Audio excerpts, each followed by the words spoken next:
Hello everyone! Welcome to my vlog. This is Mimi Guapa.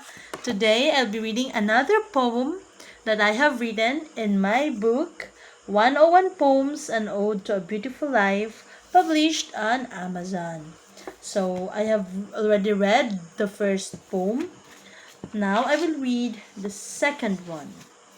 And the second one is titled wait My Wheels in Two. This one. My wheels in two.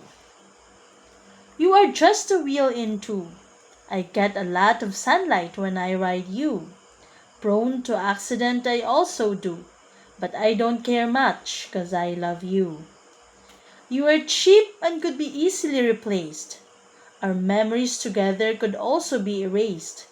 But I am and will be holding on to thee, 'cause with you I often feel so free. You may not have an air condition, but you have the best air continuous option. When I'm with you, I can truly touch and see, without barriers, nature's true beauty.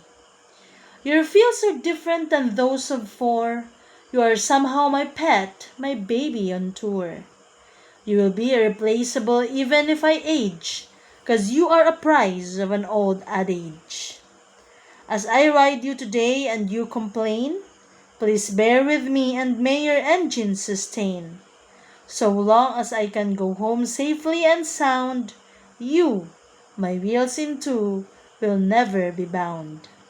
My Wheels in Two, written, performed, and published by Mimi Guapa.